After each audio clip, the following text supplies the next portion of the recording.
Hello everyone and welcome to beautiful Camden Yards here in Baltimore for the third game of this AL East series matchup between the Toronto Blue Jays and the Baltimore Orioles. Both teams have won one game, Baltimore winning on Friday and the Jays winning yesterday afternoon. So we'll see who takes this series today in what is the rubber match on a glorious Sunday afternoon. It'll be Alex Cobb against Tanner Roark on the mound today. And a very different environment for Alex Cobb. Team-wise, coming into his last start, he was pitching for a Baltimore team that had won 2 of their past 22. Today he comes in for a team that's won 3 of their last 4. They're picking up a little bit of heat, and today they have a chance to win back-to-back series. The only 2 series that potentially, if they pull this out, they'd be the only 2 series they've won all year. So Cobb, a little bit of motivation you've got to figure coming into this one. His last start, he looked pretty good. He picked up a quality start, going 6 innings, allowing 3 runs, and kept them in it. It ended up being a 1-run game. They lost 3-2 to the Angels, but Cobb, after a rough start to his year, showed signs of improvement in his last time out. Orioles in the whites and the Blue Jays in the blues today on this Sunday afternoon. As I mentioned, we're underway. Kevin Biggio, leadoff hitter for the 3rd straight game for the Blue Jays. Back at second base today. He played some first yesterday.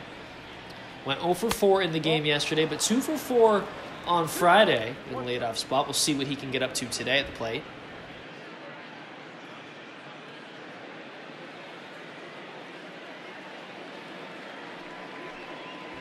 It is, of course, still early on in the season, but the Jays have found themselves in quite the battle for at the top of the AL East here, as that one's flown out to left. And the play is made by Anthony Santander.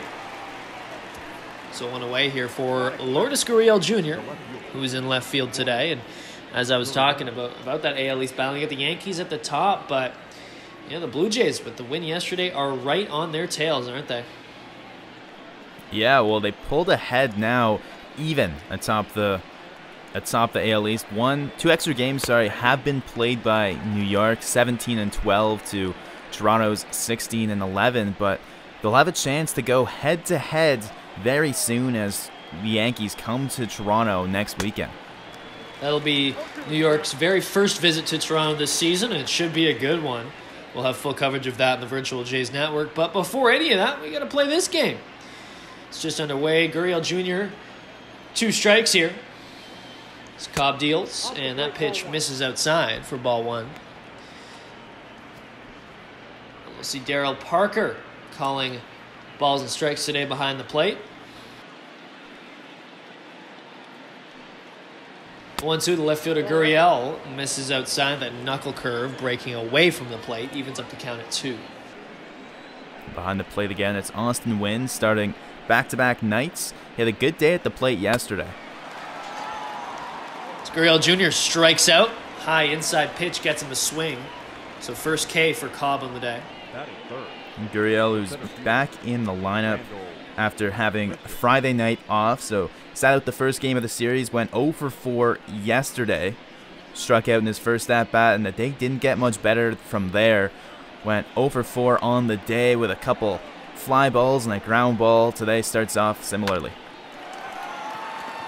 As Grichuk steps in, grounds that one over to short, and the play is made. The play sees retires Grichuk, so to the bottom part of the first, and we'll see Tanner Roark up next for the Blue Jays in the Virtual Jays Network.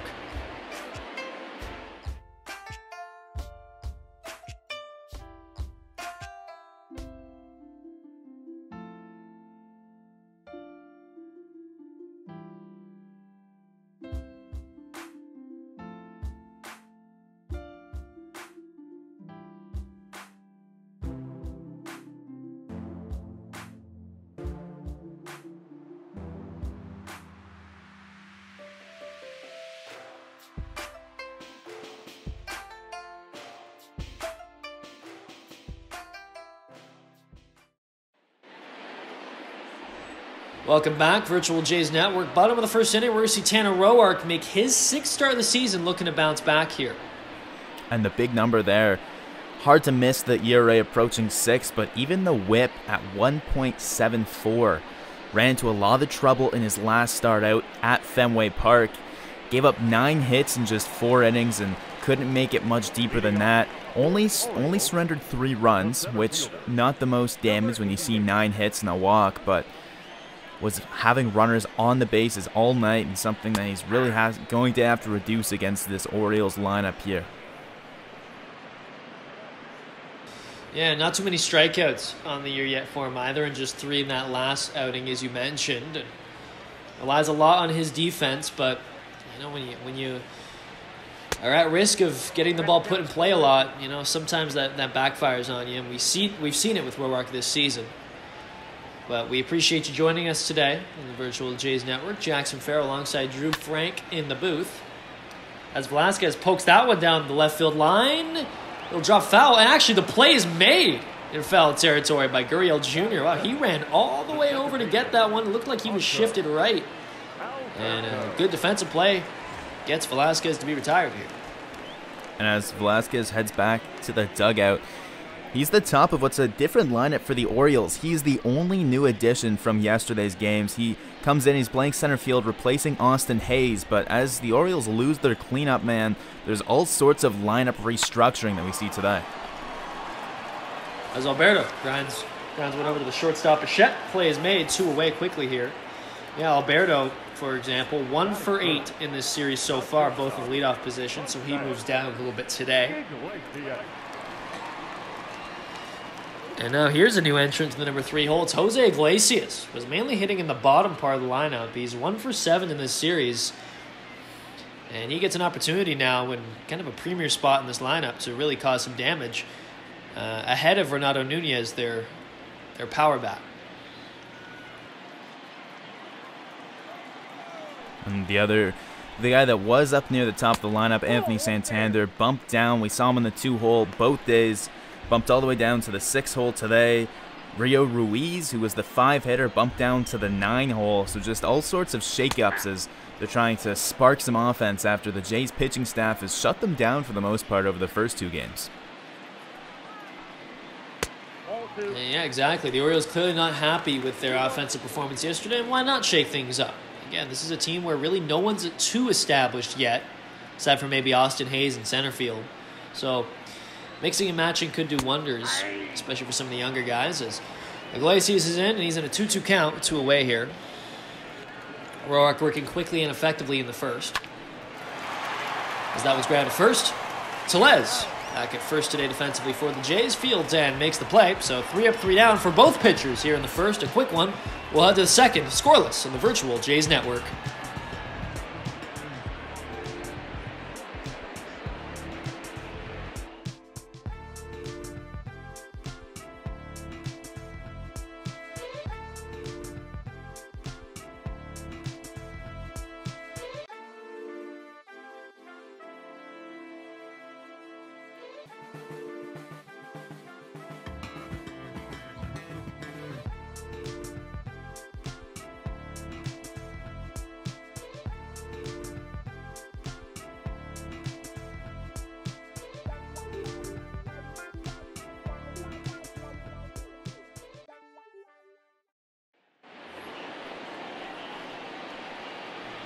Welcome back to Baltimore. Top of the second now. It'll be Travis Shaw, the cleanup hitter for the Jays today. He was off yesterday. And 8 home runs on the year. Still having an average below 200, but the power numbers are there, to say the least. It's been an important part of the Jays team, mainly because of that power.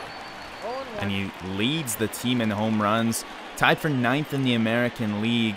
A guy that can leave the yard, and so far we haven't seen him do too much else at the plate. He hasn't shown necessarily standouts in discipline or plate vision. It's mostly just been the home run or bust thus far. Shaw 1 for 3 with a walk on Friday. That one hit was a home run, in fact. As that one's grounded. Second baseman, a good slide there to his right. And he's able to make the play. That's Hanser Alberto. And And as Shaw's retired, it'll bring up the designated hitter today, Danny Jansen. Had a home run in the 9th yesterday to add on as the Jays carried a 1-run lead, just 1-0 at that point, out of the big insurance marker.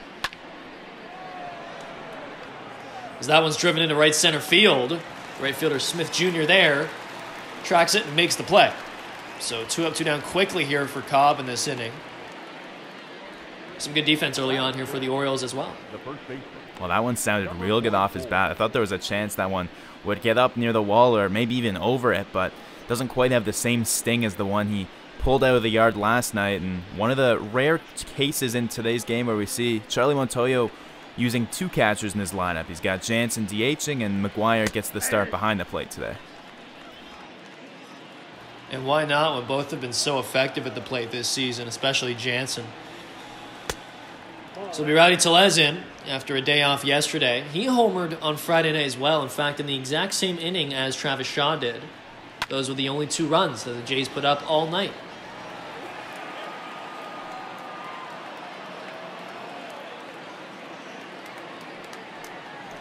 Tellez came up not too long ago, actually. At the start of this road trip, he was called up from AAA with Derek Fisher being DFA'd. Hitting .278 in that small sample size, but getting some good opportunities in the middle of the lineup, and he strikes out here. So 6 up, 6 down for Alex Cobb to start off this one.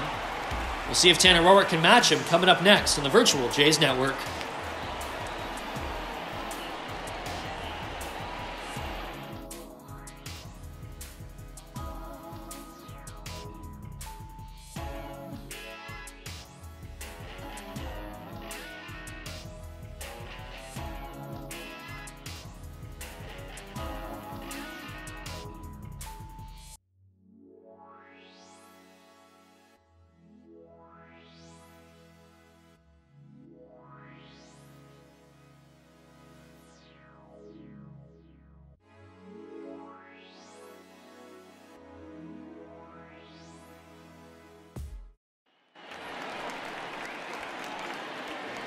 So it'll be the big power bat for the Orioles. Renato Nunez. Just 4 home runs in the season so far, but 11 RBI, and a .220 average ranks him 3rd on the Orioles, so you can tell how their season started. Not exactly the best offensive numbers. They rank at or near the bottom of the American League and Major League Baseball in that regard, and pretty much every offensive statistic, whether it's on base percentage, runs scored. But Renato Nunez, one bright spot, mainly a DH. Cleanup today. Hit 31 home runs last year. And the 1-1 missed outside. That's taking that slider. And Nunez, one of these guys, many of them on the Orioles, we've talked a little bit about this series, just getting that opportunity last year. First full season, really trying to make the most of it. And Nunez certainly did. Just 26 years old, true as you mentioned yesterday, and certainly some potential from this hitter. One of a couple in this lineup. And someone they have under control for a while, because nowhere near free agency, hasn't racked up the service time since he was somewhat late to get his first real break in the majors. Payoff pitch to Nunez. Misses outside, so first base runner for the Orioles today is a leadoff walk in the 2nd for Renato Nunez. Dwight Smith Jr. now coming up, a dangerous bat that we've seen sting the Jays already.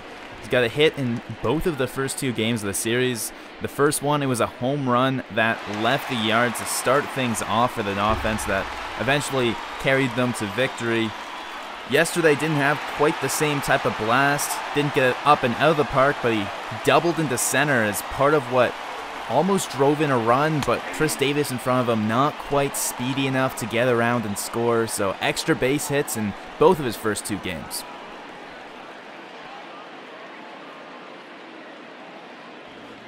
Former Blue Jay caught up in that crazy outfield dilemma that they're still dealing with here in Toronto. Just too many players, and to be honest with you, not enough stand-up performances. Dwight Smith Jr. a victim of that, but succeeding here in Baltimore. He's got a regular playing spot, playing every single day.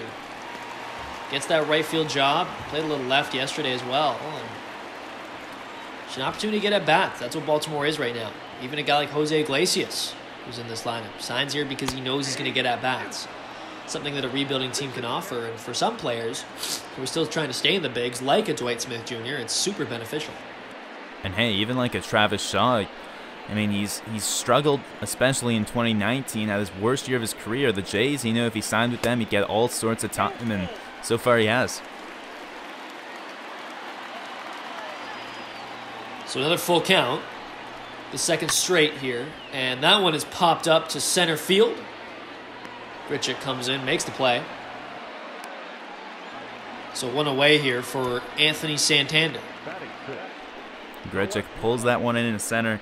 He's back in the lineup today after a day off playing in center field. It'll be Lourdes Gurriel to his right, Anthony Alford in right field replacing Teoscar Hernandez, who gets the day off. And then around the infield, it's Travis Shaw at third as Guerrero Jr. gets the day off, Bichette at short, Biggio at second, and Rowdy Tellez over at first base. So that one's ground to second, a chance for two here, to second for one, to first, and they complete the double play and get into this inning. So a cheeky little double play by these young Blue Jays infielders. Still scoreless in Baltimore.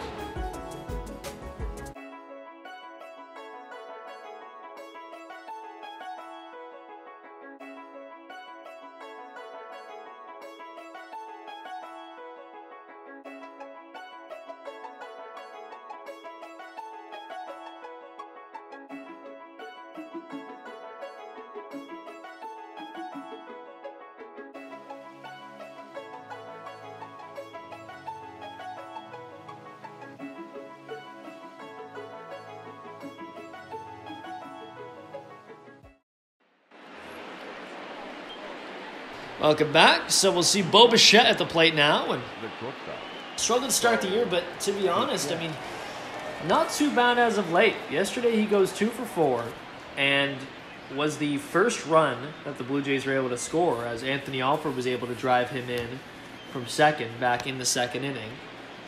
Ultimately ended up being the winning run as Jays ended up taking that one, but you know, it's interesting with Bichette. He was DHing yesterday. Seemed to have a good day at the plate, having to not worry about defense. And sometimes for a young hitter, that could be very beneficial. As he drills that one into right field. And Smith Jr. is there to make the play in the sun. So lead outfitter Bichette is retired. And the Jays are really not wasting any time. Only 21 pitches for Alex Cobb. Bichette, another Blue Jay, to really jump on him early in the count. Bichette 2 for 7 with an RBI and a walk in the Boston series. So it's been a somewhat successful road trip for him, at least in these last couple cities. We'll see what he can do when they head home next to take on Boston, a very familiar foe now. So it's Reese McGuire, number 8 hitter. He was off yesterday. Alex Cobb has spent his entire career in the American League East, all the way back from when he debuted in 2011 with the Rays. Spent his first 6 years there and has been with Baltimore just these past, now in his third year with them. He signed with them before 2018, but even with all that time in the American League East, McGuire is one of many Blue Jays in this lineup with no experience against him, just because of how fresh this Jays lineup is without a ton of experience. And the guys that are experienced, for example, Shaw and Grichuk, are guys that have spent a lot of time in the National League and haven't really seen him too much either. Also, Cobb's been injured the last few seasons, parts of most seasons, so haven't been as many opportunities. That one's ground to second. Alberto makes a good play, and McGuire is retired here. Well, that's exactly right. I mean, eight seasons, and he's thrown over 860 innings in this American League East, but last year he only goes 12 innings. He only starts 3 games because you mentioned injuries, and he was just kept out of the rotation. So all these Jays rookies haven't had a chance to see him, and usually you'd think maybe a Jays lineup would kind of know what to expect from Cobb, and you better believe they've got all the scouting and resources on him they can, but a lot of these hitters seeing him for the very first time as he makes his way through the lineup for the first time this afternoon. And so far with Baltimore, since signing here prior to 2018, ERA up in the fives at 5.36. 31 career starts in Baltimore. 164 and 2/3 innings pitched. And, you know, compare that to a 3.66 ERA in 2017, the year before he signed that deal. 4 years, 52 million? Pardon me, 57 million. 4-year deal, so lots of money. And for a guy in the rotation who just hasn't been able to pan out so far as the way Baltimore wanted him to, but he's doing a really good job here. 9 up, 9 down to start off this game as Alfred flies out. Still scoreless here in Baltimore as we head to the bottom of the 3rd inning on the virtual Jays Network.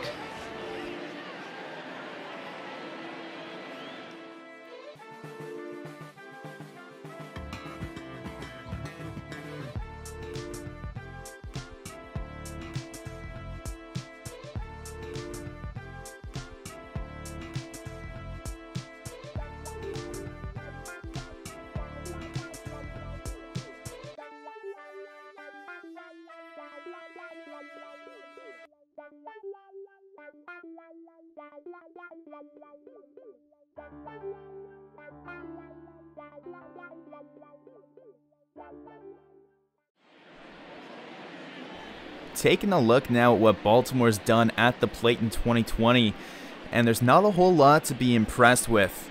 And I think that's a big reason that we've seen this shakeup that we've talked about in this Baltimore Orioles lineup. 15th in almost every stat in the American League, dead last, except for in steals where they're right near the bottom, but the important one right at the top there, runs per game, has really been a problem. And so we see, as I mentioned, just one player switched out of the lineup in Austin Hayes, but completely restructuring everything, maybe trying to see if some guys will do better near the top of the lineup. Maybe Iglesias' experience is getting tested here and giving guys some different opportunities than normal to try and see if they can spark anything here. So it's Austin Wynns, the catcher, now at the plate. Hitting 186 on the year, and he gets himself a base hit to left here on that 1-1 pitch. So leadoff single. And a second straight leadoff base runner allowed by Tanner Roark here. And Wynns is someone that I had my eye on coming into today's game. He had 3 at-bats yesterday and hit the ball hard all 3 times. He was just rewarded with 1 hit for it, but here a nice stroke and gets his 2nd hit of the series and his 4th at-bat against the Jays. Just 70 career games heading into 2020 for Wynns, and it looks like he's going to get a lot more opportunity this season, splitting time at catcher with Pedro Severino. So it'll be Chris Davis now at the plate. Flies that one out. That's a deep shot to center. Very high, but Grichuk has a read on it. Makes the play for the first out of this inning. Batting ninth, the 3rd baseman, Rio Ruiz. Davis now just 1 for 8 against Tanner Roark in their careers, mostly from interleague play because, of course, rivals. Chris Davis has spent his whole career with the Orioles and Tanner Roark a long time at National, so they would meet up from time to time, not all that often, being in opposite leagues, but anytime they had those rivalry series and they would see each other head to head. So it's Rio Ruiz now, 1 for 7 in this series, and that one hit a pretty big one, a home run back on Friday, which helped Baltimore win that one. Their 3rd in a row at the time. Of course, dropping yesterday's contest ends that little winning streak, but hey, a win today would give them, what, 4 of 5? As Ruiz strikes out looking, but now 2 away, still a runner on first, but we see a really good pitch from Roark here, freezing Ruiz at the top part of the zone. And a nice pitch because you mentioned earlier, Roark is going to need to really hit his spots when he's effective. It's not, he doesn't have the repertoire to blow past guys, and he really has to hit his spots, command his pitches well, and rely on his defense to back him up. Here he doesn't need the defense as he's able to just get the strikeout looking because of that control to pick his spot perfectly where he wanted it.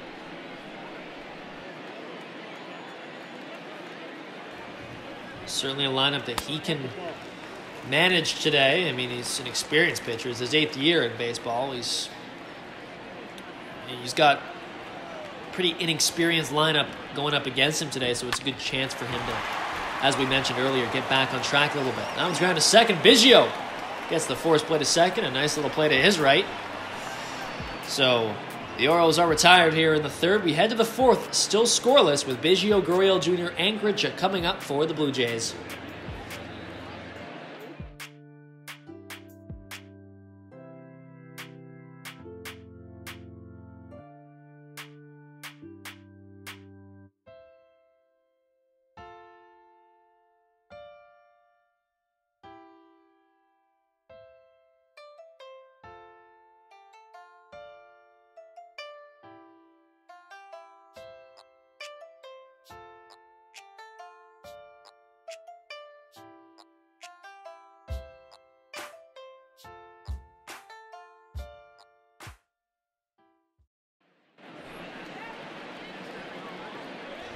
Welcome back. Baltimore, Maryland. It's been a great host to this weekend. A nice little 3-game set. Lots to do, lots of history here. It's not too far from the nation's capital, of course, Washington, D.C. May take a little road trip out there if you're a visiting player. You get the chance here, especially if you're in the American League, because you don't really get a chance to go to Washington too much. But after this game, the Jays will hop on a bird and fly right back to Toronto, where they'll see Boston. And the Orioles, they'll be heading to Kansas City. So both teams on their way out after this one. And not a lot of time to hang around and pay a visit to the reigning World Series champions that are just in the next town over, just about, less than an hour drive away, ballpark to ballpark, if you've got the right traffic. But no, both teams playing back right at it tomorrow, no day off, so fortunately they got to hit the road quickly after this one wraps up. And so do we, Drew. Biggio in a 2-1 count now, top 4. Cobb looking excellent to start this one. So that one's ground to second. Alberto makes the play. 10 up, 10 down here. Start the game for Cobb. Very effective and just 35 pitches thrown. These Blue Jays really need to start battling a little more at the plate.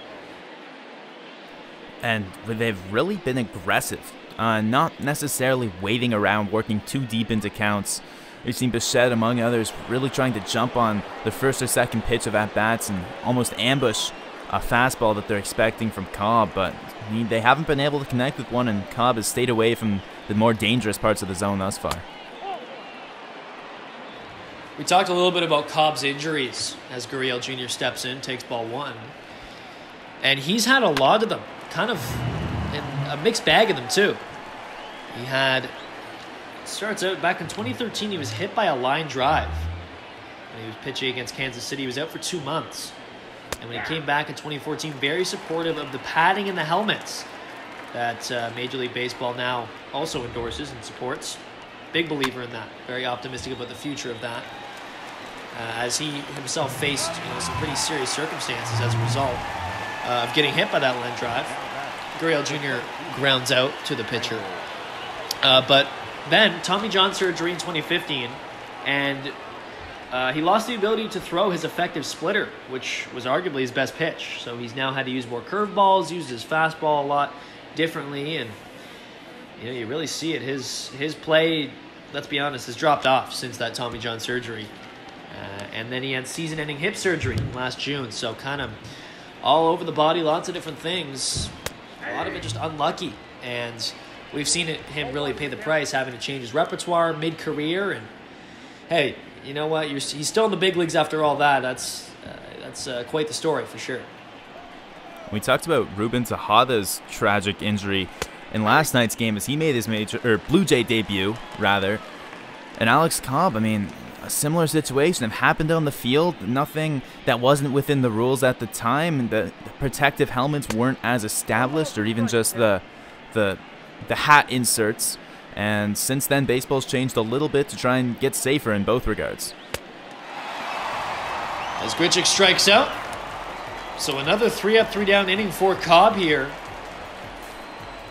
I'm not going to say it, but you can look at that scoreboard and tell for yourself he's looked excellent as we head to the bottom of the fourth here in Baltimore.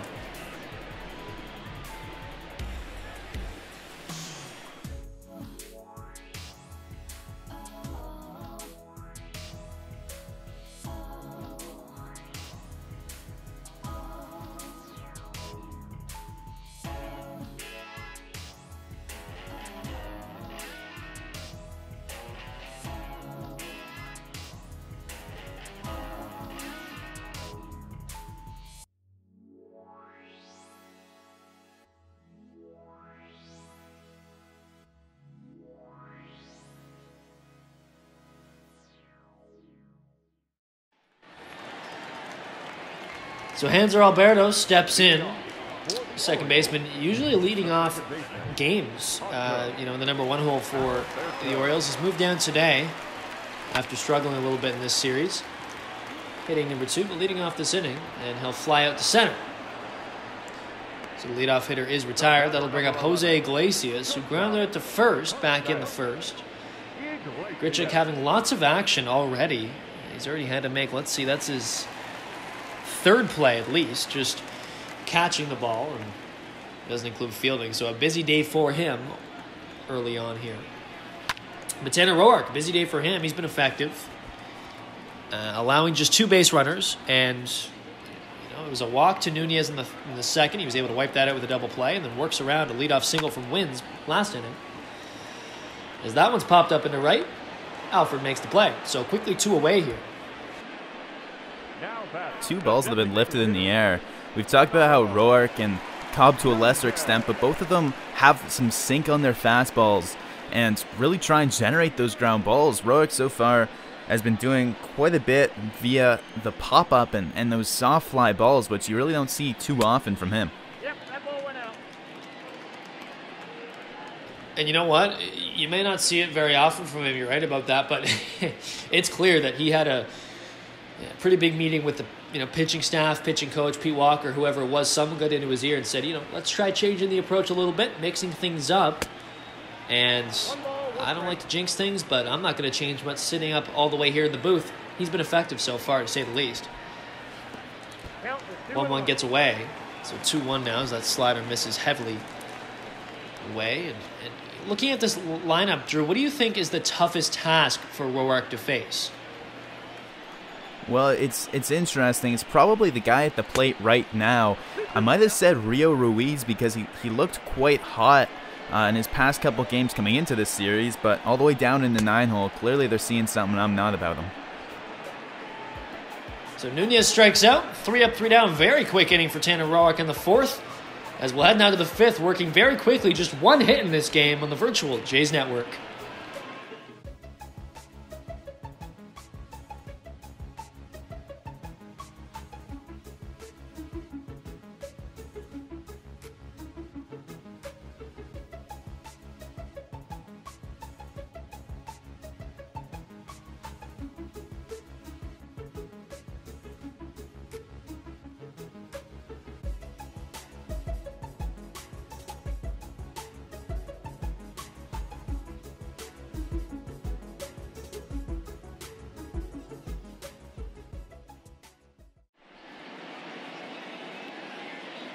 Welcome back to the Virtual G's Network.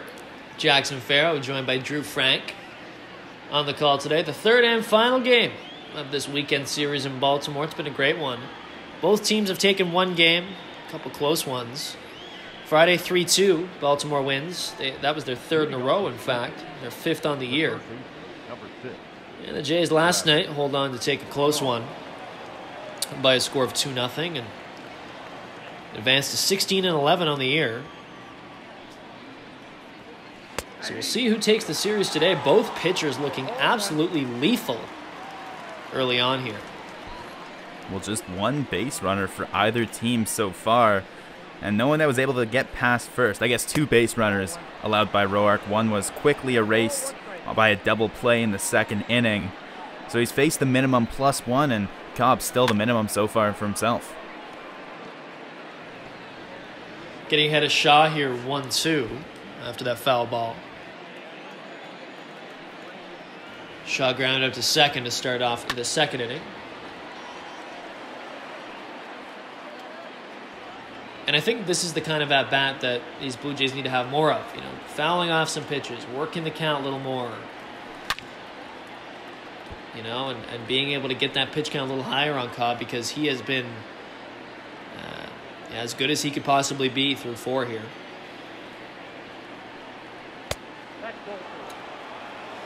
Curveball misses inside for ball 2. And you mentioned it, Drew. Cobb a solid outing last time, 6 innings and just 3 earned runs allowed. And this one a good start so far, as that one has flown into center.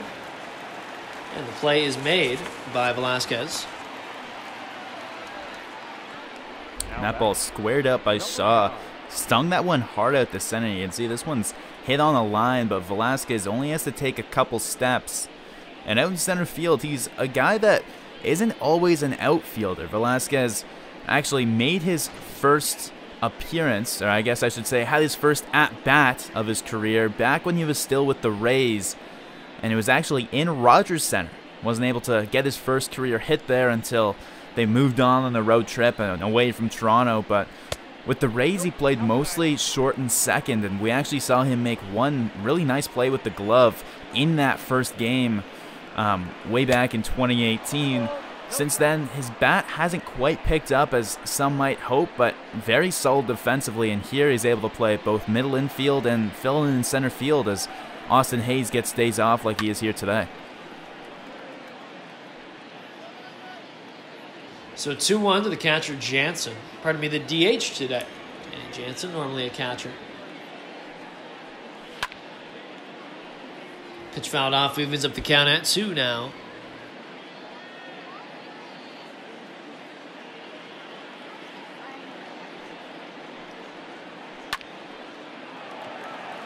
That one's flown out to center. Both center fielders extra busy today. Velasquez tries to make a diving play. Can't do it. But the ball still stops in front of him. Throws to second. And he's going to be ruled safe. So, look at that. Danny Jansen, I mean, he really took off after seeing Velasquez dive and not quite get the ball. But really gutsy play. Pays off. Yeah, I mean, trying to keep the hit marker at 0 there for Cobb. Really almost manages to pull it off, and then almost manages to throw Jansen off out at second base. So 2 very close calls, but both of them go in the Jays' favor. As not only do they have their first runner, they've got their first runner in scoring position. And you know, we haven't really had any no-hit bids, no perfect game bids on the network so far, so I was really hoping that Cobb could do that today, or at least go the distance, but alas, all that is ruined. And so are my dreams. Jansen reaches, so 1 out, runner at second. Alex Cobb will now have to work around a runner in scoring position with Rowdy Tellez at the plate. And the 2 best pitching performances that come to mind we've seen so far against the Jays in 2020 were back in Philly, where Zach Wheeler pitched a complete game shutout that game and didn't, as you mentioned, wasn't in no-hit contention as the Jays managed to get a few runners on early, but he completed a full 9 innings in the win. And then just back in Tampa to start the road trip, when we saw Tyler Glasnow look absolutely unhittable, aside from this man right here at the plate, Rowdy Tellez, that got a double off him. Yeah, that early double, but after that, Glasnow was on fire that day.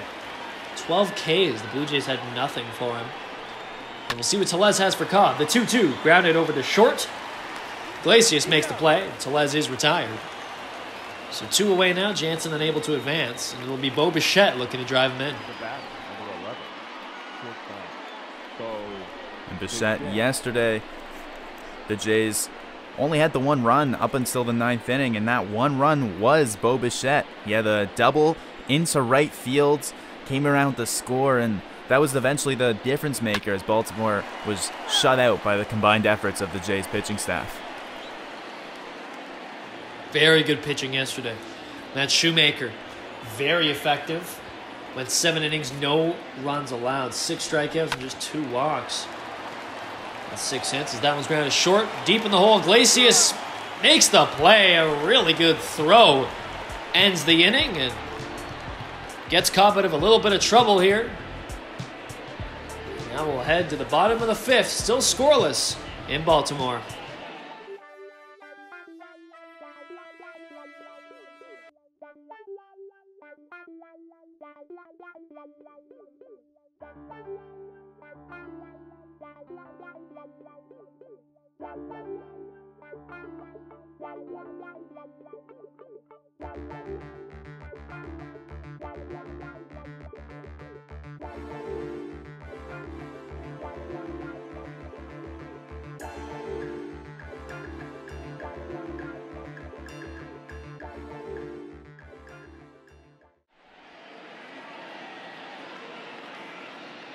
Bottom of the 5th inning here in Baltimore. Beautiful Oriole Park at Camden Yards. On the Virtual Jays Network, my name is Jackson Farough. I'm joined by Drew Frank. Good game so far, a quick one, and quite the pitching duel. Just one hit allowed by Alex Cobb, and that came in the last inning, Danny Jansen. And Tanner Roark's been excellent as well, allowing just 2 base runners so far, a walk and a hit. And that walk he quickly erased by inducing a double play on the ground from Santander as he dribbled one out to second base to get both of those out. So Tanner Roark really looking sharp. Kind of one of the first starts this season we've been able to say that. He's been shaky in many respects. And whether it was too many walks, too many base runners, or giving up the long ball. Against Cincinnati, he really struggled against the middle of that order. But against a bit of a shallow lineup today, he's got an opportunity to, as we've mentioned numerous times already, bounce back a little bit and get some of that confidence going. It's much needed for a starter who's, again, new division, new team, and need to start putting up some results in a hurry as Roark gets that out on the ground out to short. Throughout his career, Roark mentioned that faced the Orioles when he was with Washington as part of the Beltway Series matchups. Not overly great results, though. He's pitched in 4 games against them. He's got an 0-3 record with a 6.88 ERA, where he gave up 13 runs in just 17 innings of work against these Orioles. So that was scattered across his career. A little bit of trouble when he was wearing that Nationals jersey, but so far so good in his Blue Jays career as he's through 4 1/3 innings and yet to be touched. 2 years, $24 million deal this past offseason. Brought in to help out this rotation. And as we move along into the season, when we get into June and July, that trade talk's going to start going. And I think Roark's an interesting option because he's not the main trade piece on the Jays by any stretch. Still got another year left in his deal, and he hasn't been playing that well, right? So pretty hard to sell an asset that doesn't have much value. But, I imagine when they signed him, they're probably pretty confident that he most likely won't finish that 2-year deal in Toronto. There you go. Santander checks his swing now, full count. And there's a few pitchers in a similar situation. Shoemaker, another guy who was brought back last year as they renewed an option to keep him around. Chase Anderson, who's on an expiring deal with a team option, and a few guys that are certain for this year, then the future beyond that's kind of unknown. And with a lot of young arms coming up, right? You look at Nate Pearson, you got Wagsback, you got Anthony Kay. Like, there's some arms here, and Julian Merriweather.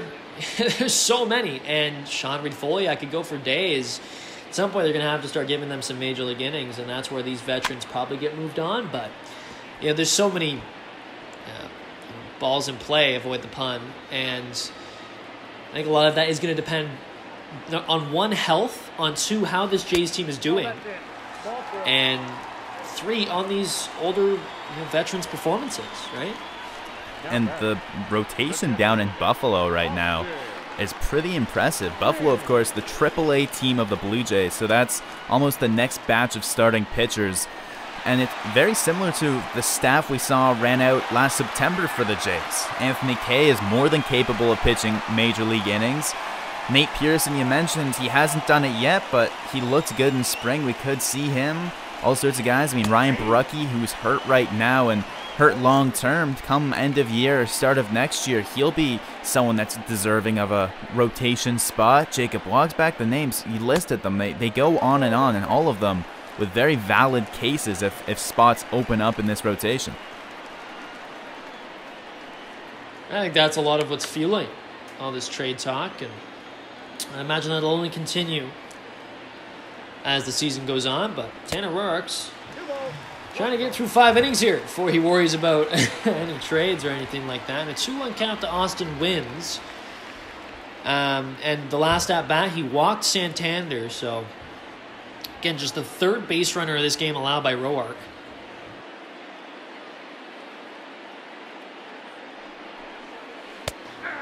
Wins with a single in the 3rd.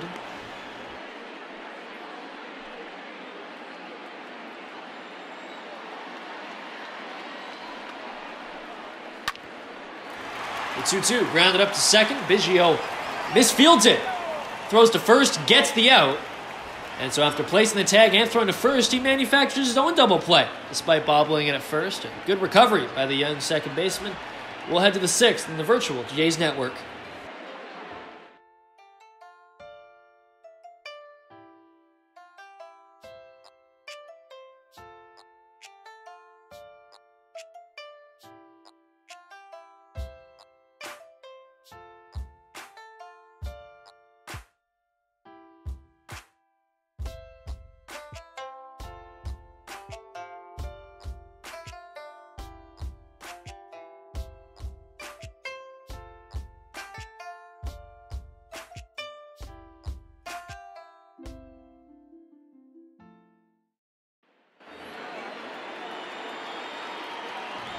So Reese McGuire leads off the 6th inning for the Blue Jays. Still looking for our first run in this game. It's been a bit of a pitcher's duel. As Cobb starts off, and McGuire gets a leadoff base hit on just one pitch here. Start off the 6th. Didn't take very long, and you can see Reese McGuire is fired up on that one. Ready to jump on Cobb, but so far so good for him. Just 3 strikeouts, but that's because he's been getting soft contacts. McGuire's hit is only the 2nd on the day for him. The Jays are yet to get more than 1 base runner in an inning. It's been the 2 catchers so far with the 2 hits.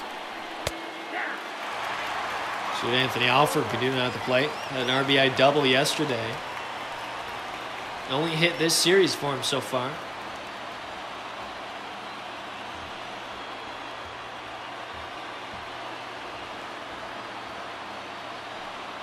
Played in each game this series as well. A great opportunity for him, as we've talked a little bit about this series.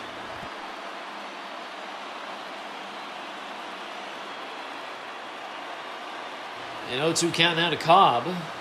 Alford trying to generate some offense here in what has been an offense-less game.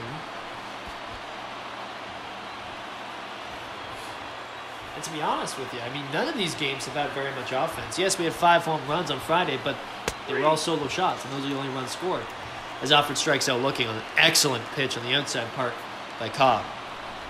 And that's a breaking ball there that Alford didn't really read, and I'm not sure what he thought it was, because if it was the sinker, it would have broken towards him, but it looked like it would have caught the plate either way, because that curveball caught a lot of the plate, and the umpire knew it as soon as it was in the glove. That was no doubt going to be a strike 3 to ring up Alford. So it's Kevin Biggio.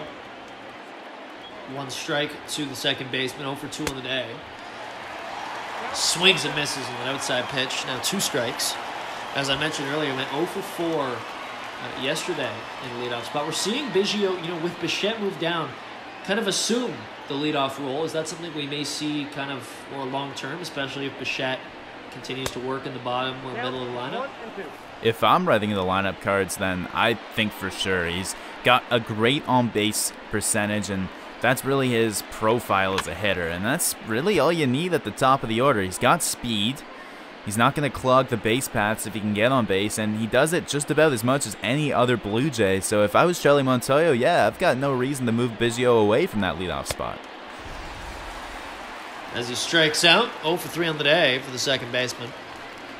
Made a funny defensive play in the last half inning. As he bobbled the ball, was able to tag the runner and still throw to first to get the self-made double play.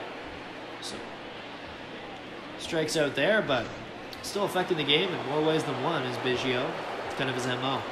You see Lourdes Gurriel Jr., 0 for 2 on the day. Grounds that one over to third, change for 2. Second. Oh, of course, they only need 1.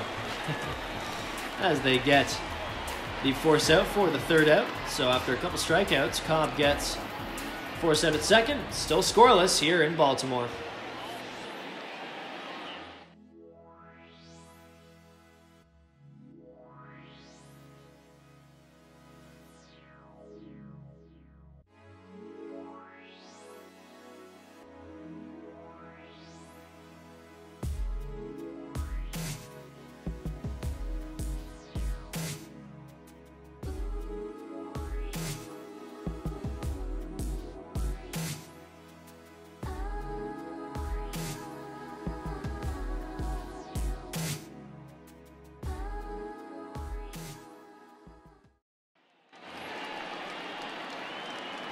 The big fella, Chris Davis, steps into the box now to lead off the 6th inning here for the Orioles. Still a 0-0 game. Tanner Roark looking magnificent in this one. And he'll have a chance here to keep it going. 8-9-1, but no real easy task 8-9-1 because you've got 2 power hitters in Davis and Ruiz that can do some damage if you make a mistake over the heart of the plate. And plenty of pitchers in the American League have learned that lesson the hard way, especially with Chris Davis. A force in his prime. Hit 53 home runs back in 2013. My goodness. He's had some big shots and some big moments, especially in this park. 2-2 to the first baseman, Davis. Fouls that one off. And we talked a little bit about his contract yesterday. A big deal, 7 years, $161 million they gave him, and hasn't really paid off. As he pops that one up over to the third base side, Shaw runs out of the shift, makes the play. But I think when it comes to Davis's contract, you can look at how much he's making, but I have a feeling that especially on a team like this, his value goes a lot further than just his bat. Well, and even if you're looking at the numbers, for a team that had him at his best during that window where they made a few playoff runs and they were competitive, now that they're rebuilding, I mean, if the salary isn't going to work out, that's just about how you want it to work. Have him paid high and paid well when you're contending, and then as things taper off, if you have to eat a couple years when you're out of contention as they are now, I mean, that's not the worst case for the management group.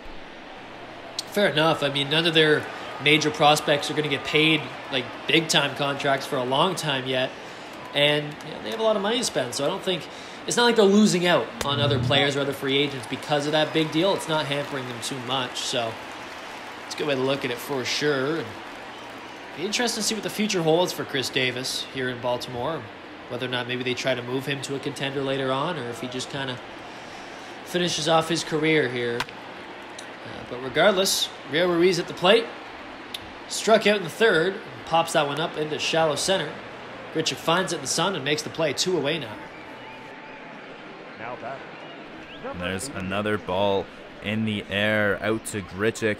Both outs this inning have been in the air for Roark, and interesting to see if he's got anything to say after the game about a change in his pitch sequence, or maybe if Reese McGuire's got a different plan for today, because the one thing you could point to in Roark's previous starts was even if he was getting hit, he was able to keep it on the ground. It was hard hit liners that were dropping in front of outfielders and grounders that found their way up the middle, or hits like that as opposed to big fly balls and gappers and balls leaving the yard. So it seems like he's almost trying to change that approach here today.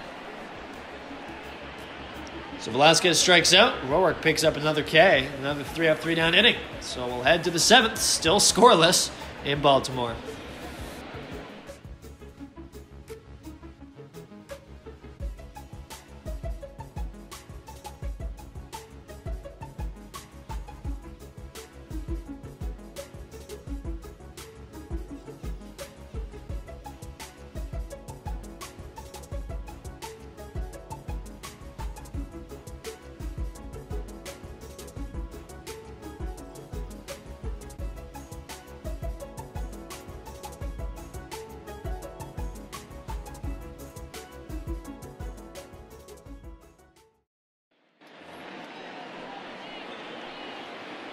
Welcome back to Baltimore. We'll see Randall Grichuk 0 for 2 in the day.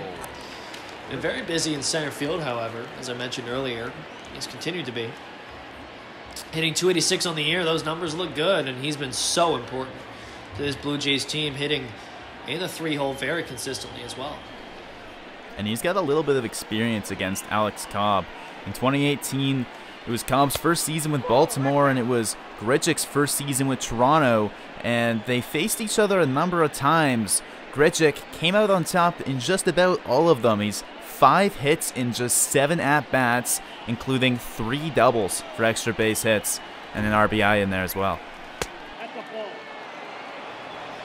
Takes low for ball 2. And those all coming in 2018, as I mentioned.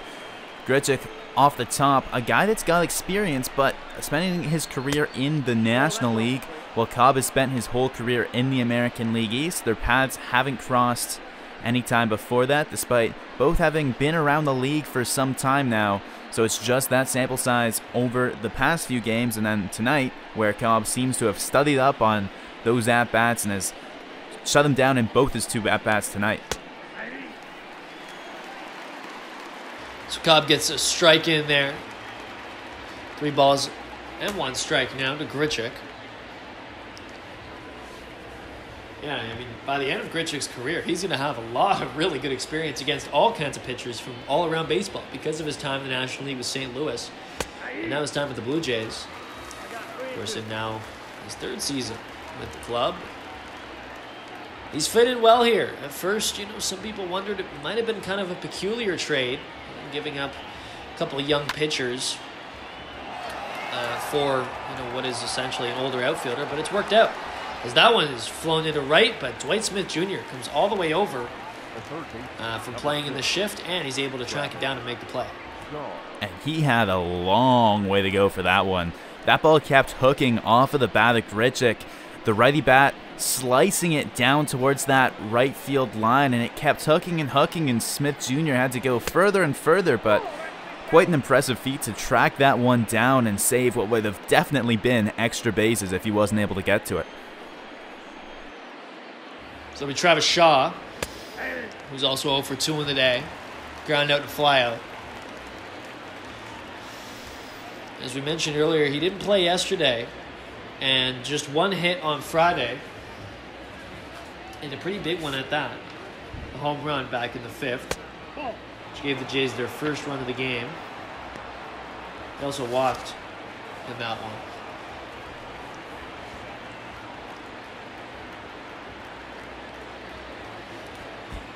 You talk about trade deadline, trade HFs. I think Shaw would be another guy on that list. Someone, especially if his home run numbers can continue. I'd imagine a team wouldn't mind picking him up for, to be a pinch hitter down the stretch. He's a versatile player, right? As he grounds out. And kind of easy to fit into your lineup because you mentioned he can play first, thirds. He's DH throughout this year. Played second quite a bit last year in Milwaukee, a team that kind of forces you to move around. As long as you're comfortable with it, they'll find some creative ways to work you into the lineup out there in Milwaukee. But Shaw, after all that, he's got an interesting resume and an interesting set of skills that comes with that. Jansen in, 1-1 count now to the DH. Had a double, the first of 2 hits today against Cobb so far. Cobb 32 now in his 9th season. So he's a bit more of a vet. And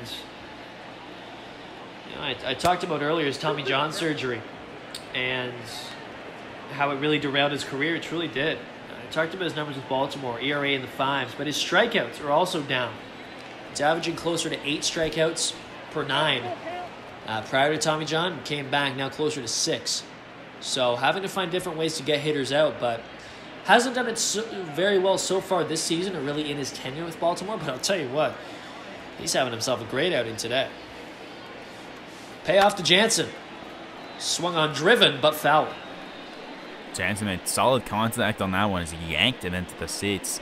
That one he really connected with.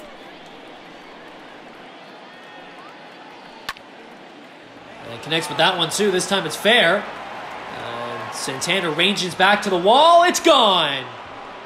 Jansen makes some good contact on that one, and it stays fair. 6th home run of the year to left. Our first run of the game. It's 1-0. And all he's done this season is hit and hit and hit. A late inning home run last night in the top of the 9th to help seal that victory. This one's even bigger. Breaks a scoreless game that had gone 6 full innings before we saw our first run. It's a fastball on the inner half of the plate. Jansen gets to it in time, has a quick approach there, and that's not easy to do. I mean, 2 strikes when you're trying to just defend and stay alive. To jump out in front of a fastball like that, like he does there, Great hitting by Jansen as he continues to impress. So another home run in this series. He's now 2 for 3 on the day, and that's exactly why you DH him. Right? We talked a little bit about earlier how Montoyo got 2 catchers into his lineup because he wants both their bats, and we see it there. McGuire has a hit today, and Jansen has 2. Blue Jays are now in front as that one is grounded. The second baseman, Alberto, in the hole. He's not able to get it to first in time, so now Tellez will reach.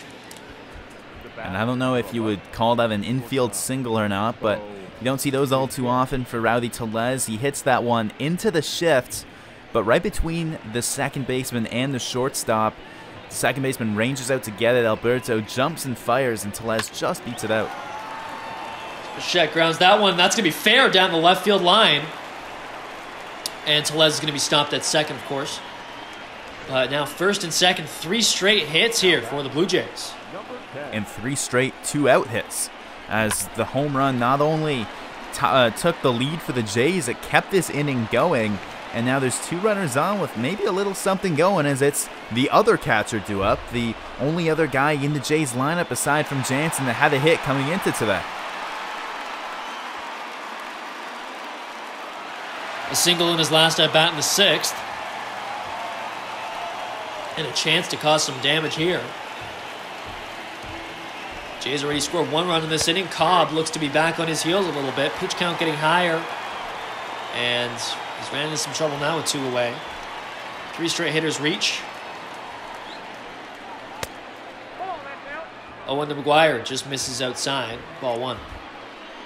And Cobb's gonna get a chance to work out of this despite the pen being ready. It's ground right up the middle. Tellez will go. He's going to go around to home, and he'll slide in safe. The throw is off, so an RBI single with 2 away for Reese McGuire. Drives in Rowdy Tellez. It's 2-0 Blue Jays. And a big inning here in the top of the 7th. The Jays finally break out at the plates. They've got 4 hits in the inning after only having 2 hits through the first 6 innings. And that'll do it for Alex Cobb. He had a great start through his first 6 frames, looked unhittable, just about a perfect performance from him. But then things come unraveled here in the 7th after he gets the first 2 outs clean. The next 4 batters reach, including a home run, and now he's given up 2 runs as he exits to a standing ovation. Tough pill to swallow for Cobb for sure, who looked like to be in control heading into the 7th, but things just really unraveled here for him. So it'll be Hunter Harvey to try to get things sorted out in the 7th now. And Harvey pitched for these Orioles on Friday night. He was one of the relievers that came out of the pen in the winning effort to help preserve the lead. Now here in a little bit of a different situation, down by 2 and inheriting 2 runners, just trying to get Alford out here so that Baltimore can have a chance to come back without drawing this deficit any larger. If the lead holds here, who do you go with? Do you bring out Roark again, or do you go the pen if you're Charlie Montoyo? I think just considering it's 2-3-4, you go to the pen. Roark's looked good so far, and you probably don't want to push it like Cobb got pushed a little too far this inning. 2-1 to Alfred as that pitch misses inside. Alfred looking to continue what's been a tremendous hitting party. 4 straight hits, 1 of them a home run, the next 3 all singles.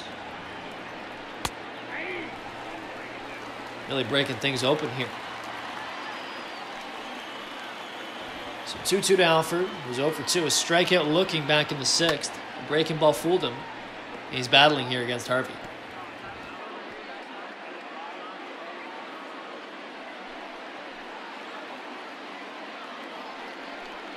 2-2, 2 out. That one misses low, gets away from catcher, wins, but the runners aren't able to advance. So now with the full count, the runners will be off with the pitch and some speed at second base with Bichette. You got to figure he'll score on any base hit. Payoff to Alford. Swung on and missed. Second strikeout of the day for Alford. Harvey gets the out he needs to get out of the 7th. But not before the Blue Jays get themselves a home run as well as a second run and an RBI single from Reese McGuire. It's 2-0 Blue Jays as we stretch here in Baltimore.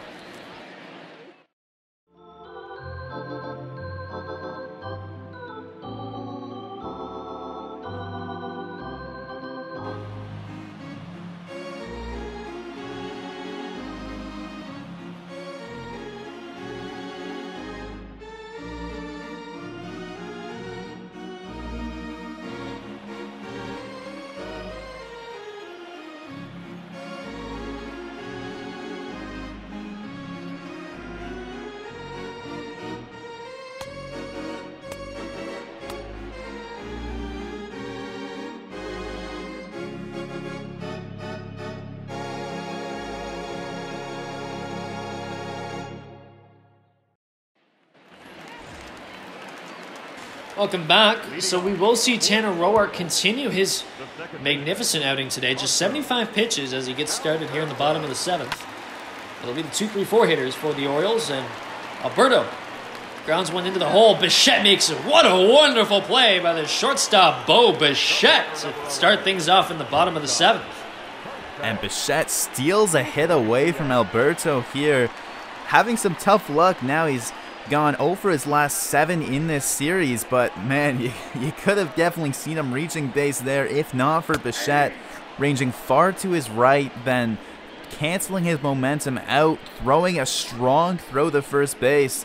He singled in the last inning to help contribute to that rally, and now he's contributing defensively here too with the glove in the arm.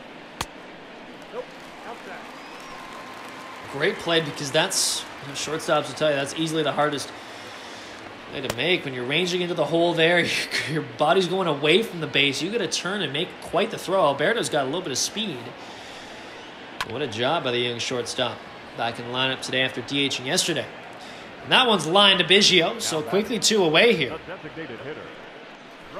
And Roark still only at 79 pitches, facing the order through the 3rd time through now, as Nunez, who walked and struck out, gets his 3rd at-bat, just as the previous 3 batters have seen Roark a little bit so far today, but they haven't shown many signs of improvement, as he's just looked quite as effective now as he did to start the day. Oh, and the Nunez swung on and missed. 2 strikes now to the DH.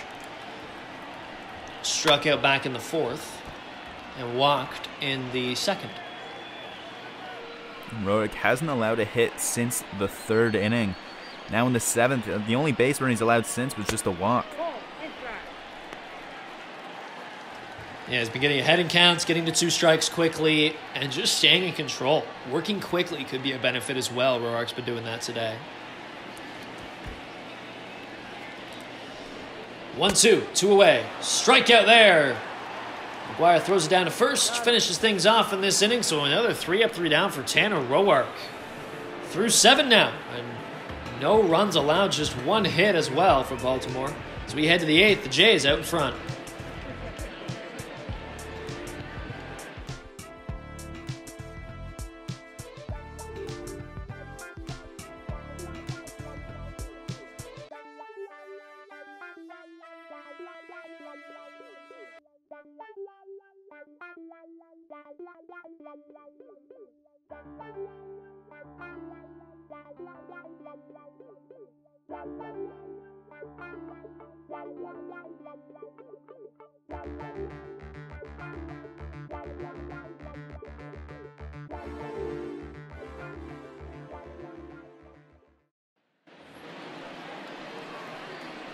Welcome back to Toronto.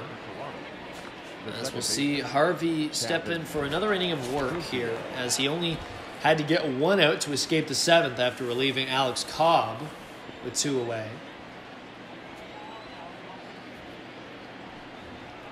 And if you missed it, maybe you were taking the dog for a walk or grabbing a drink, doing the laundry, whatever it was, well, you missed a lot, because the Blue Jays broke open what was a scoreless tie.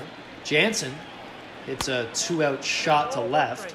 A real moonshot, although it had some carry to it, which made the game 1-0 for the Jays. Then Tellez, Bichette, and McGuire all single in sequence. McGuire picks up an RBI when Tellez scores, so 2-0 game here. As Biggio grounds that one out to second, Alberto makes the play, 1 away.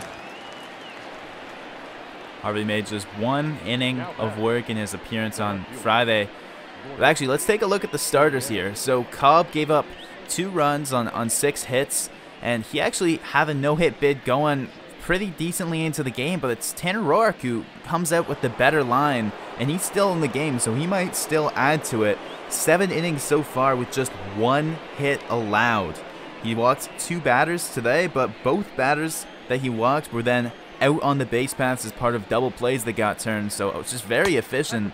And really, after struggling multiple times so far this season and yet to put down even a quality start, here he goes above and beyond with just a dazzling performance today. Sure is, and a much needed one, I think, for Roark, as we talked a little bit about earlier on in the game. As Gurriel flies that one out to center, play is made. So Gurriel Jr. Now 0 for 4 in this game and 0 for 4 yesterday as well. He didn't play on Friday, but yet to get a hit in this series. It's going to be Randall Grichuk at the plate now. He himself is 0 for 3. Starts off with a curveball taken low for ball 1.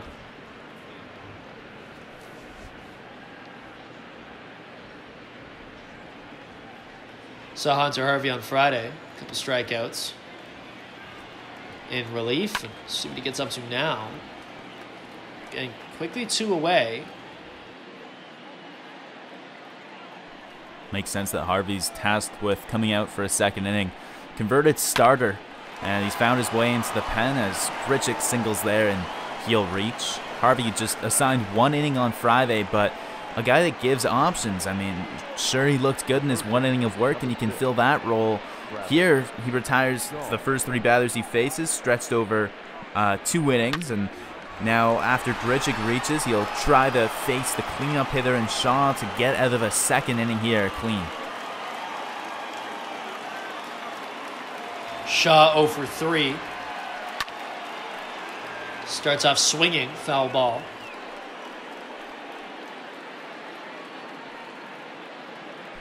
And 5 of Shaw's last 7 hits were long balls. Just 2 hits of his last 7 were kept in the park. So that speaks a little bit to his power potential. And sure, his average has dipped down below where he wants it and where the Jays want it, but the power is certainly there. It's still early, right? You can figure out the contact, but the power, you kind of just, that's something in the major league level especially so hard to have. Shaw has 1. And we'll see if he can get the other. That one is hit to second. So Shaw is retired. This half of the inning is over. So we'll head to the bottom part as Baltimore looks to get themselves on the board here. Just 1 hit for them through 7.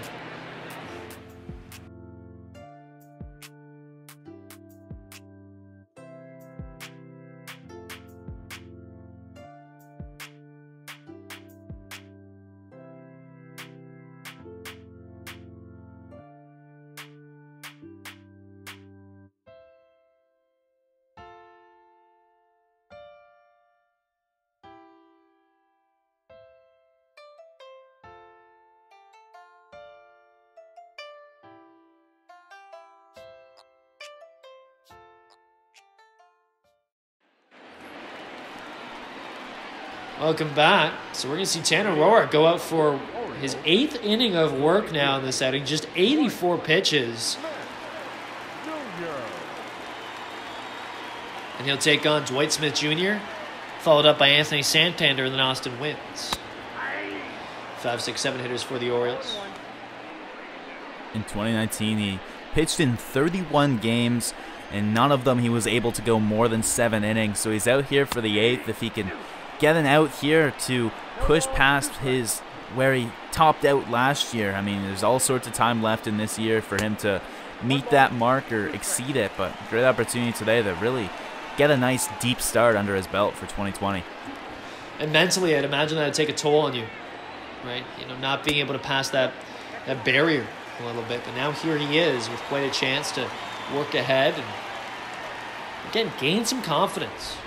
He hasn't had much to be confident about this season. Not much to celebrate, really, with a 5.87 ERA. But that will certainly be lowered after today's contest, barring a complete collapse here in the 8th. That one's hitting to right, so a base hit to start things off in the 8th now for Dwight Smith Jr., his first hit of the game. And he saves the hitting streak late in the game. He's only had 3 at-bats today, that being his 3rd because of how efficient Roark's been, but again, saves the hitting streak, running out of time, but manages to get it in just in time. Runner on first now for Anthony Santander, who ground out into a double play in the 2nd and walked back in the 5th. And if Roark can get out of this inning and finish 8 strong. It'll only be the second game since July 2016 that he was able to go 8 innings. That one misses low, gets away from McGuire. Runner's going to go to second. So now Smith Jr. at second and scoring position here off of that wild pitch is going to be called. And that one's a breaking ball that gets down well in front of where McGuire was expecting to block it. We saw him throw a couple sinkers back to the backstop earlier in the game when there was no one on base, and of course no harm done there, but here with the runner on first, he'll advance and the double play is off the table.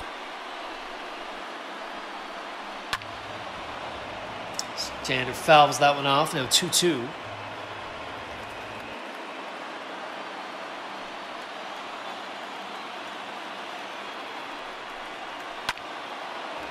And the decision to leave Roark in, I mean, something that you yourself, Drew, mentioned you probably wouldn't have done. You probably would have gone to the bullpen at this point, but nonetheless, he's been effective. And I guess, especially considering that history, right, where he hasn't gone past 7 innings, the way his pitch count's still lower, it was low at the start of this inning. He was cruising, so why not give him a shot? Yeah, and I mean, it worked out. Of course, a very clean 7th, 3 up, 3 down this past frame, where he retired the side in order, and here, still under 100 pitches. It's ground to second. Biggio ranges over, makes a really good play. Outstretches that arm. So, runner advances to third now, but 1 away. And so Wins will have an opportunity here to drive in that run. Wins himself represents the tying run, but first you got to take it 1 step at a time. With less than 2 outs, you really got to focus on manufacturing that runner from third. Dwight Smith Jr.'s got enough speed that a ball to the right side of the infield should be enough to get him in to score. So just focusing on trying to get contact. A strikeout's the worst case scenario. Even a fly ball for a sac fly would be perfect here for the Orioles to just get this run in because they're running out of time. Small ball pretty much has to be the name of the game for the Orioles. An opportunity here to do that. Wins quickly down 0-2 though. Grounds that one up over to short. Bichette able to field, so the run will score, but Wins is retired, so now 2 out and a run in. It's 2-1 Jays. So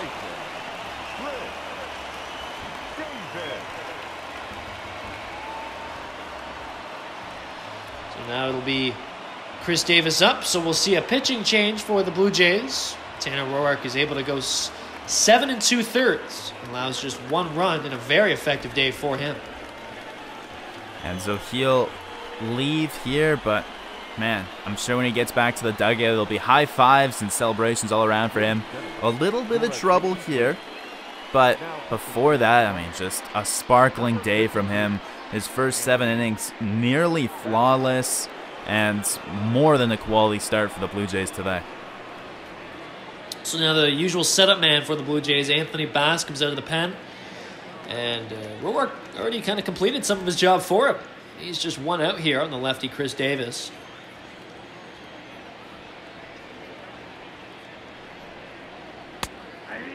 Starts off with a 2-seamer in the top end of the zone, strike 1. And in the past, the Jays would have kept a lefty in their bullpen almost exclusively for a guy like Chris Davis, but a few changes. Of course, Chris Davis's demise at the plate we've talked about, as well as the new 3-batter minimum. The Jays just carrying 1 lefty, so it'll be Bass here to try and get out the powerful lefty. So fouls one off. So 2 strikes, 1 ball now.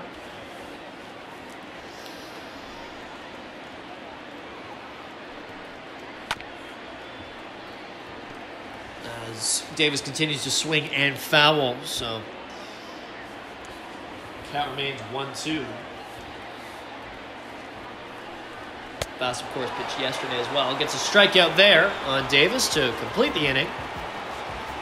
Just 1 out is all he needed, so he gets it. And we'll head now to the 9th inning. Still 2-1 Jays as the Orioles tack on a run.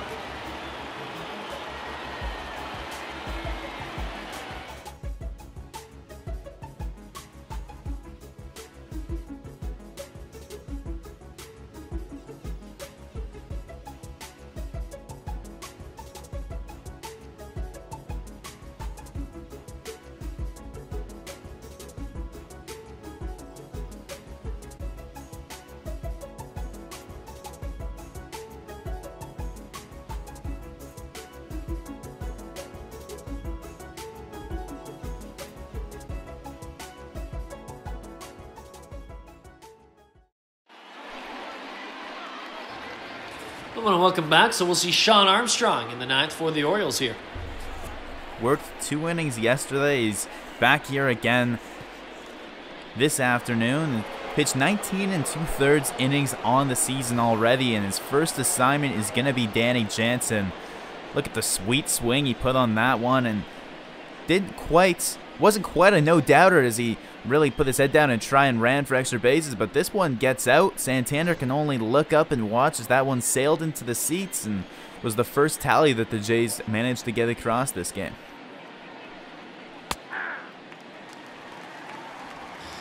So it is Danny Jansen in. His home runs last time out. He looked great today in the DH role. No defense for him, at least today, as that one's grounded up the line. Chops foul. So quickly 2 strikes here. Jansen faced Armstrong yesterday, grounded out to first, and is only at bat against him.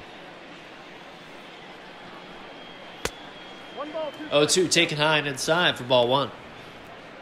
It was 2 innings of hitless, scoreless ball from Armstrong. Struck out 2, didn't walk a batter. 6 up, 6 down.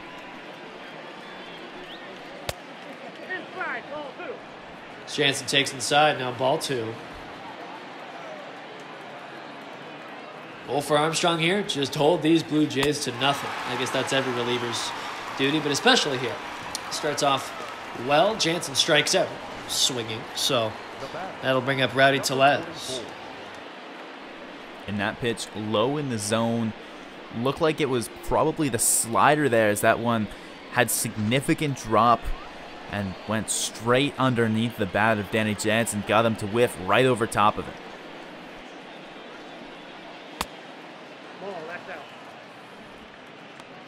So Tellez in now, checks his swing on first pitch, ball 1. So 6 for 21 now is Tellez on the season.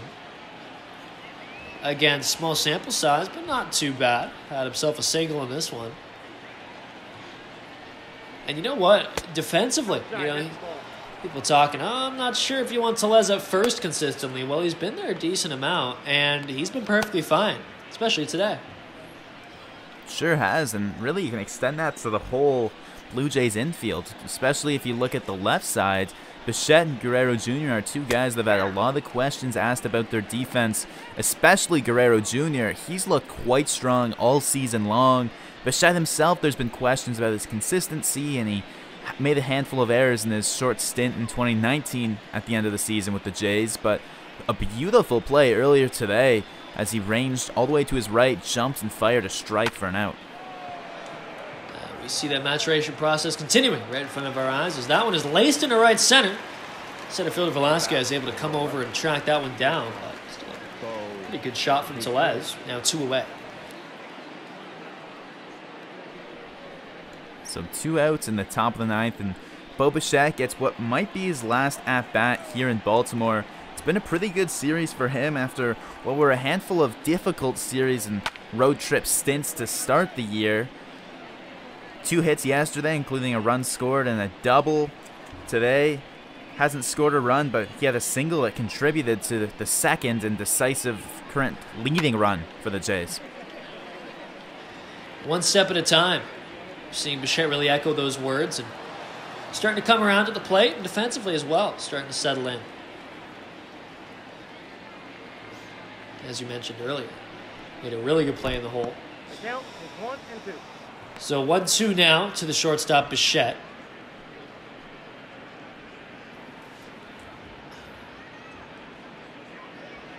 And now with this team heading home, very familiar with the Red Sox and their pitching. You're going to see Marcus Walden tomorrow.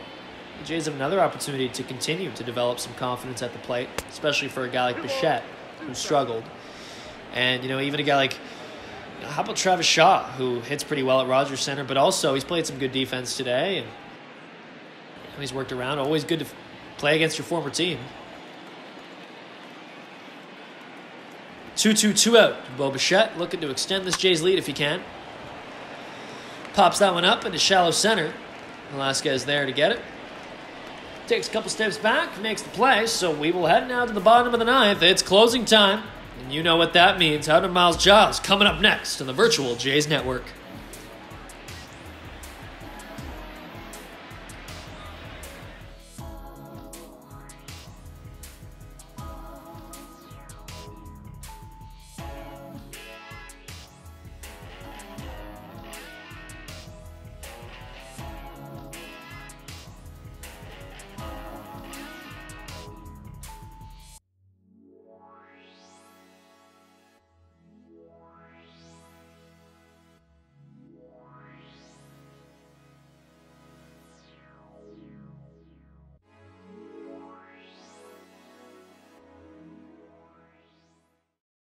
Your attention, please. Coming in for the save is the Blue Jays closer, Ken Giles. Perfect on the year in save opportunities, leads Major League Baseball with 13 saves. And he's been very, very dominant against both left-handed hitters and right-handed hitters. He's going to face a little bit of both here as he starts off against the lefty Rio Ruiz, and then the switch hitter Andrew Velasquez at the top will come up batting left, followed by a trio of righties. Definitely Hanser Alberto at the very least, who's in the hole right now, and the heart of the order if the Orioles can manage to get a runner on and prolong this game to get to them.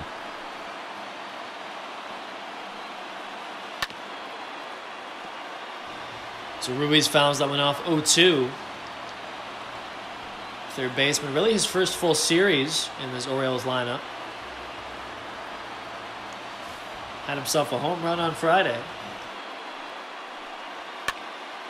The 0-2 fouled off. Giles wasting no time, peppering the strike zone, and quickly ahead 0-2 against Ruiz.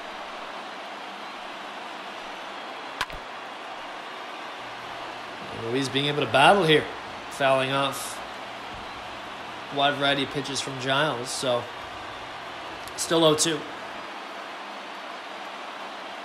As Giles looks to get that punch out.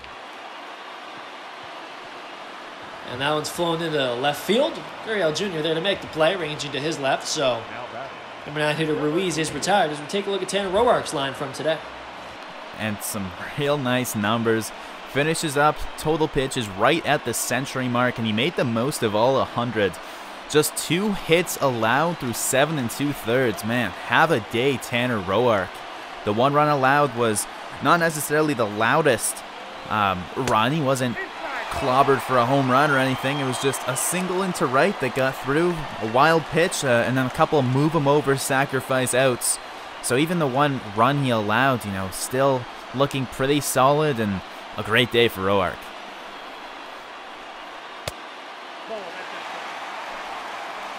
That fastball misses outside at 99. So Velasquez in a 2-0 count now. Number 1 hitter 0 for 3 on the day.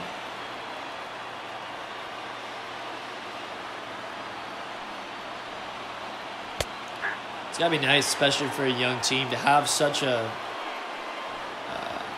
an established closer and someone who you can trust with the ball every time out. I mean, he's the best closer in baseball at the moment. You can't argue with 100% save conversion.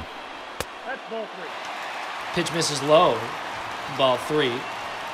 So on deck is Hanser Alberto, who's hitting just 159 on the year.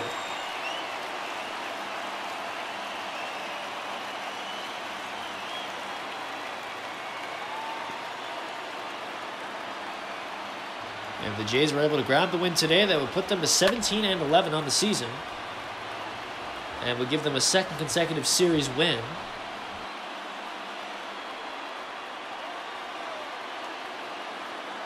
Currently 4-4 on this road trip, so a win today would put them over the edge, give them 5 wins.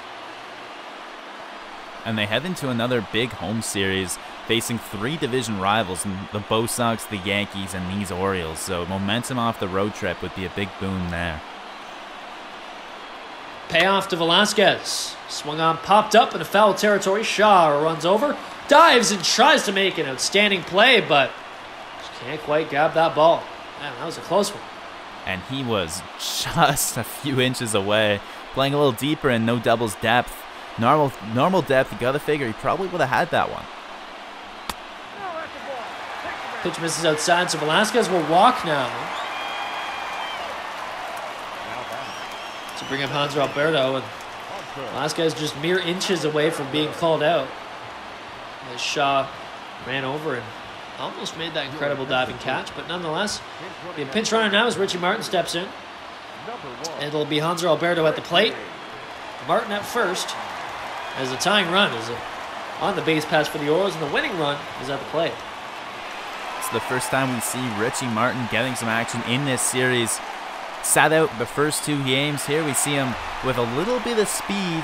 He'll represent the tying run on first base now.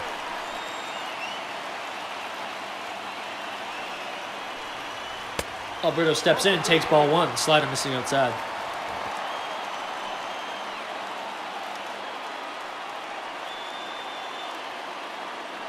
So this series, Alberto just has one base hit. It was his very first plate appearance of the series back on Friday. 1 for 4 in that one. 0 for 4 yesterday. And 0 for 3 today. In a 2-0 count now. Martin over at first base. The fastest runner on this Orioles team. Home to first in just 4.2 seconds. This guy should be drafted as a running back, perhaps. Pickup attempt, no good. 21st fastest runner in all of baseball last year in 2019. This is some speed in the paths for Alberto, who's in a 3-0 count now. As that pitch misses low, Jose Iglesias looms on deck.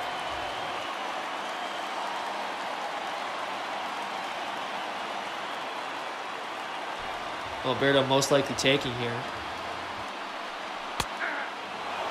Jaws gets that fastball in there for strike one. Fastball in there, in the zone for the first strike. And the first step in a long way Giles has to work back to get into this count.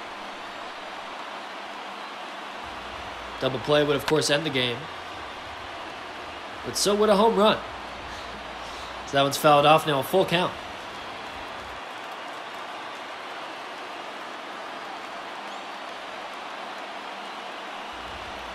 Payoff to the second baseman, Alberto, is popped up in the infield. Biggio gets underneath it, makes the play, and the Orioles are on their final out now. Biggio looking right up into the sun there, pulls that one down, and you said it yourself. Giles now 1 out away from his 14th save. Jaws, of course, final year of his contract. You talk about trade pieces. I think he's the biggest one for this Jays team. And if he can continue the way he has, he will be quite an interesting piece to watch in July. Pick up attempt to first to no avail. There was some rumblings that the Jays were looking to move him over the offseason. They tried at the last deadline, weren't able to. His value's really only climbed since then. He's healthy and looking very strong. 187 ERA last year and a nice round 0 ERA to start this season. On the verge of picking up his 14th save in as many attempts. 1-1 to the shortstop, Iglesias. Taken low, and the running attempt is no good. McGuire throws out Martin on the path, and that ends the game. So the Blue Jays take 2 of 3 here in Baltimore, as they pick up wins both yesterday as well as today. After dropping the first one on Friday, they move to 17-11 on the season. What a way for this game to end. Pitching duels all back and forth, and it's the defensive catcher Reese McGuire who ends this game thanks to his arm throwing out Richie Martin. Orioles management cannot be happy with how that game came to an end. They played the chess match, got their speed on first base, and ultimately, it's what ended up costing them this game, as the bat was taken out of the hands of the middle of their order. 3-hitter up with the tying run on base, and didn't even get a chance to swing the bat. Yeah, so the stolen base attempt ultimately ends this game. Probably not the way I saw things ending, but regardless, Ken Giles, 14 saves, leads the major leagues. Only going up from here the way I see it. He's looking absolutely locked in. Such value he has to this Blue Jays team, who wins yet another narrow one. And I think the story of today, Tanner Roark really comes out and delivers a much-needed, excellent outing for the Blue Jays. He sure did, and he's part of a Jays staff that has been very surprising and impressive so far. The Jays lead the entire MLB in runs allowed. The 79 runs they've allowed is the fewest in all of baseball, and the starters have been a big reason for that. Roark not necessarily leading the way in that regard so far. Through his first few times through the rotation, he's struggled and had some shorter outings, but here, man, you gotta figure he just about makes up for all of that in one outing. Just 2 hits in his 7 2/3 innings of work. Very impressive and very dominant.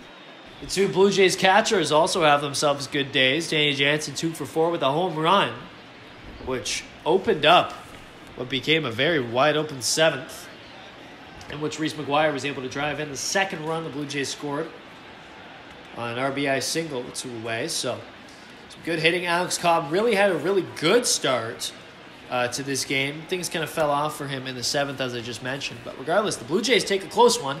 Really a close series, perhaps closer than it should have been considering these two teams' records. But then again, to be honest with you, Drew, it's organizationally and team-wise, they're not too far apart. No, and I mean, Baltimore Orioles will have a whole lot of opportunity to even up the season series. We'll see them in just a week tomorrow after they go their separate ways. Toronto, we mentioned, is heading back home tomorrow. They'll host Boston, and after that, they host New York before Baltimore, and then Baltimore hits the road for a couple AL Central series as they head to KC tomorrow, followed by the White Sox, and then we'll see these two teams right back at it a week tomorrow, Monday, Tuesday, Wednesday, and the Jays win this series 2-1, but I'm sure the Orioles will have something to say about it the next time these two teams meet. Some very exciting series coming up for the Blue Jays, and we'll have full coverage of those here on the Virtual Jays Network. The Blue Jays win 2-1 off of a great Tanner Roark start and a Danny Jansen home run, as well as a good play from Reese McGuire and Ken Giles, of course. We appreciate you joining us today on the Virtual Jays Network. For Jackson Farough and Drew Frank, we'll see you tomorrow, 7:07, Walden versus Anderson, as the Red Sox come to town. Take care, everyone.